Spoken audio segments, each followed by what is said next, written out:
మంగళంపల్లి బాలమురళీకృష్ణ ప్రఖ్యాత కర్ణాటక సంగీత గాయకుడు, వయలిన్ విద్వాంసుడు, వాగ్గేయకారుడు, సినీ సంగీత దర్శకుడు, గాయకుడు. ప్రపంచవ్యాప్తంగా 25,000కు పైగా ప్రదర్శనలిచ్చాడు.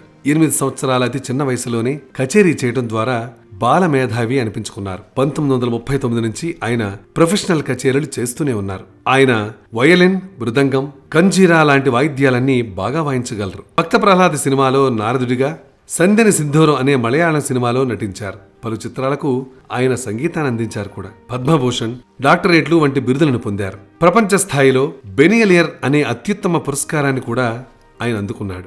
చెన్నైలోని తన స్వగృహంలో మధ్యాహ్న భోజనం తర్వాత నిద్రించి నిద్రలోనే అనాయాస మరణం పొందాడు. బాల్యం మరియు నేపథ్యం. బాలమురళీకృష్ణ 1930 జూలై 6న మద్రాస్ రాష్ట్రంలోని తూర్పుగోదావరి జిల్లా రాజోలు తాలూకా శంకరగుప్తంలో మంగళంపల్లి పట్టాభిరామయ్య, సూర్యకాంతమ్మ దంపతులకు జన్మించారు.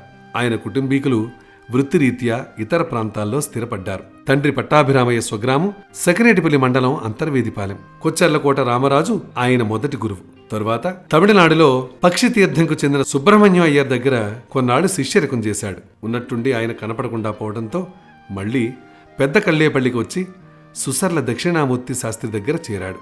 ఆయన తదనంతరం ఆయన శిష్యుడైన పారుపల్లి రామకృష్ణయ్య పంతుల దగ్గర ఉన్నత స్థాయి సంగీతం నేర్చుకుని విజయవాడలో స్థిరపడ్డారు.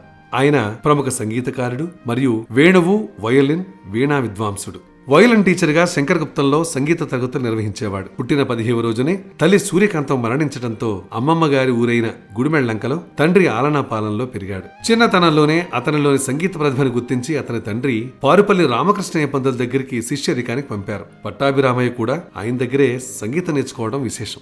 1938 జూలైలో 8 ఏళ్ల ప్రాయంలో విజయవాడలో తన గురువు పారుపల్లి రామకృష్ణయ్య, ఆయన గురువు సుసర్ల దక్షిణామూర్తి పేరుని ఏర్పాటు చేసిన సద్గురు ఆరాధనోత్సవాల సందర్భంగా మొట్టమొదటిసారిగా కచేరీ చేశాడు. ఇదే కార్యక్రమంలో అతని గానానికి ముగ్ధుడైన ప్రముఖ హరికథ విద్వాంసుడు ముసునూరి సత్యనారాయణ అతని పేరు మురళీకృష్ణకు ముందు బాల అని చేర్చి బాలమురళీకృష్ణ అని పిలిచాడు. వృత్తి జీవితం. బాలమురళీకృష్ణ తన వృత్తి జీవితాన్ని చాలా చిన్న వయసులో ప్రారంభించాడు. ఇప్పటి వరకు ప్రపంచవ్యాప్తంగా 25,000 కచేరీలు చేశాడు. సంగీతంలోని అన్ని విభాగాల్లోనూ విస్తారమైన పాండిత్యం, మంత్రముగ్ధులను చేసే గాత్రం, కంపోజింగ్ లో ప్రత్యేక శైలి అతన్ని సంగీత సామ్రాజ్యంలో అత్యున్నత శిఖరాలకు చేర్చింది. హిందుస్థానీ సంగీతంలోని ప్రముఖ సంగీతకారులతో కలిసి పనిచేశాడు. జుగల్బందీ తరహా కచేరీల రూపకల్పనకి ఆద్యుడు. ఈ తరహా కచేరీ మొట్టమొదట పండిట్ భీమ్సేన్ జోషితో కలిసి ముంబైలో నిర్వహించారు. పండిట్ హరిప్రసాద్ చౌరాసియా, కిషోరి అమోన్కర్ మొదలైన వాళ్లతో కూడా జుగల్బందీ కచేరీలు చేశాడు. ఈ కచేరీలు అతనికి దేశం మొత్తంలో ప్రజాదరణ తీసుకురావడమే కాక సంగీతం ద్వారా దేశ సమైక్యతను పెంపొందించడానికి దోహదపడ్డాయి. బాలమురళీకృష్ణ వయలిన్, వయోలా, వీణ, మృదంగం మొదలగు సంగీత వాద్యాలు వాయించడంలో ప్రావీణ్యం సంపాదించాడు. ఎన్నో జాతీయ, అంతర్జాతీయ పురస్కారాలు అందుకున్నారు. ఈయన తిరుమల తిరుపతి దేవస్థానం, శృంగేరి పీఠాలకు ఆస్థాన విద్వాంసుడు కూడా. తన చిన్నప్పుడు గురువు పారుపల్లి రామకృష్ణయ్య వెంట తమిళనాడు అంతా తిరిగారు. అప్పట్లో ప్రతి ఊళ్ళోనూ రసికమణి అని పేరు మోసిన ఒక ధనవంతుడైన సంగీత ప్రియుడుండేవాడు. అతని మెప్పు పొంది వాడింట్లో కచేరీ చేస్తేనే యువ కళాకారులకి గౌరవం దక్కేది. చిన్న వయసులో గురువు వెంట వెళ్లిన బాలమురళి వారందరి ముందర గాత్రం వినిపించి బహుమతులు, ప్రశంసలు పొందడంతో అతనికి అనేక స్థానిక అవకాశాలు లభిస్తూ ఉండేవి. క్రమంగా ఈ పాతకాలపు పద్ధతులన్నీ వెనుకబడ్డంతో సంగీత సభల ప్రాబల్యం పెరిగింది. Balamuralikrishna America, Canada, Britain, Italy, France, Russia, Sri Lanka, Malaysia, Singapore మరియు అనేక ఇతర దేశాల్లో కచేరీలు చేశారు. తెలుగులోనే కాక సంస్కృతం, కన్నడం, తమిళం, హిందీ, బెంగాలీ, పంజాబీ భాషల్లో కూడా పాటలు పాడారు. ఫిబ్రవరి 18న అనకాపల్లిలో చివరిసారిగా కచేరీ చేశారు. సినిమాలు. 1957 జనవరి 12న విడుదలైన వరలక్ష్మి పిక్చర్స్ వారి సతీ సావిత్రి సినిమా ద్వారా ఆయన గాయకుడిగా, సంగీత దర్శకుడిగా చిత్రరంగానికి పరిచయం అయ్యారు. తర్వాత ఆయన గాత్రధర్మానికి అనువైన చిత్రాల్లో సంగీత దర్శకులు ఆయన చేత పాడిస్తూ వచ్చారు. 1967లో రోజారామిణి ప్రహ్లాదుడిగా, ఎస్వి రంగారావు హిరణ్యకశ్యపుడిగా నటించిన భక్త ప్రహ్లాద చిత్రంలో ఆయన నారదుడిగా నటించాడు. అదే సినిమాలో ఆయన ఆదియనాదియు నీవే దేవా, నారద సన్నుత నారాయణ, వరమసగే వనమాలి పాటలు కూడా పాడాడు. అలాగే నర్తనశాల చిత్రంలో ఆయన పాడిన సలలిత రాగసుధా రససారం, అలాగే శ్రీ రామాంజనేయ యుద్ధంలో మేలుకో శ్రీరామ, అలాగే ముత్యాల ముగ్గు సినిమాలో శ్రీరామ జయ రామ సీతారామ, అలాగే గుప్పడి మనసు చిత్రంలో మౌనమే నీ భాష ఓ మూగ మనస, అలాగే మేఘ సందేశం చిత్రంలో పాడనా వాణి కళ్యాణిగా మొదలైన పాటలు బహుళ ప్రజాదరణ పొందాయి. కన్నడ సినిమా మధ్వాచార్యకు ఆయన అందించిన సంగీతానికి గాను 1986లో ఉత్తమ సంగీత దర్శకునిగా హంసగీతలో ఆలపించిన గీతానికి 1975లో ఉత్తమ సినీ గాయకునిగా జాతీయ సినిమా పురస్కారాలు పొందారు. మహతి, సుముఖం, సర్వస్త్రీ, ప్రతిమాధ్యమావతి, గణపతి, సిద్ధి అనే కొన్ని కొత్త రాగాలను కూడా ఆవిష్కరించారు. ఈ కొత్త రాగాలు కనిపెట్టడం వల్ల ఆయన కొన్ని విమర్శలకు కూడా గురయ్యారు. బిరుదులు మరియు పురస్కారాలు. బాలమురళీకృష్ణకి ఎన్నో బిరుదులు మరియు పురస్కారాలు లభించాయి.